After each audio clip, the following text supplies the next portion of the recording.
Le gouvernement renonce à taxer les marges des entreprises, mais il va quand même leur prélever 2,5 milliards d'euros en plus par une surtaxe sur les bénéfices. Voilà, on arrive à la fin d'une incroyable séquence fiscale. Elle se termine avec 2,5 milliards d'euros d'impôts en plus sur les entreprises en 2014. L'acte 1, une nouvelle taxe sort de nulle part. On est mi-septembre, c'est la taxe sur l'EBE, excédent brut d'exploitation. Acte 2, émotion des entreprises. Elles expliquent qu'effectivement, cette taxe, elle tombe dans le compte d'exploitation avant la partie investissement. Et que si on taxe cela, eh bien, on taxe la capacité à investir, donc clairement l'avenir. Acte 3, le gouvernement comprend.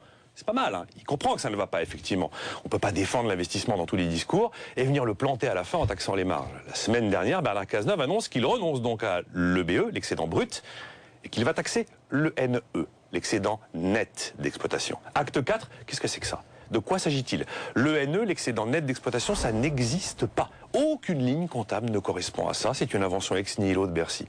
Acte 5, finalement, il y a une surtaxe dite exceptionnelle qui va donc alourdir le bon vieux impôt sur les sociétés en 2014 pour rapporter les 2,5 milliards d'euros attendus malgré tout, qui sont quand même budgétés, cela. Mais le gouvernement a-t-il raison de renoncer à cette taxe sur les marges? Oui, 3 fois oui. Ce qui vient d'être décidé, en fait, c'est vraiment un moindre mal. Si on veut taxer plus les entreprises, ok, on le dit, on l'avoue, on n'invente pas un nouvel impôt et en plus une nouvelle ligne comptable dans les bilans des entreprises.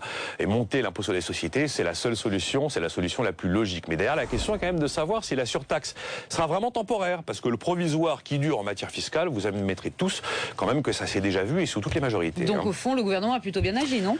Ben, la réalité, c'est pas vraiment le gouvernement qui agit, qui a la haute main. C'est l'administration de Bercy qui fait tout ça. Jeudi, nous sommes au congrès des experts comptables à Dijon. Le ministre Cazeneuve est là, avec des spécialistes de l'expertise comptable. Et là, il est dans l'incapacité d'expliquer ce qu'il se prépare. En fait, ce jour-là, jeudi dernier, il n'en sait pas plus que vous et moi. Car ce n'est pas lui qui a la main, mais une poignée d'experts de Bercy à qui on a dit, débrouillez-vous pour être poli, trouvez-nous 2,5 milliards d'euros. Après, même si c'est vrai qu'on limite la casse, il faut quand même reconnaître que l'improvisation et l'instabilité fiscale sont devenues époustouflantes, tandis que ce gouvernement, mais comme les autres, nous avait comme d'habitude promis 5 ans de stabilité pour la fiscalité des entreprises.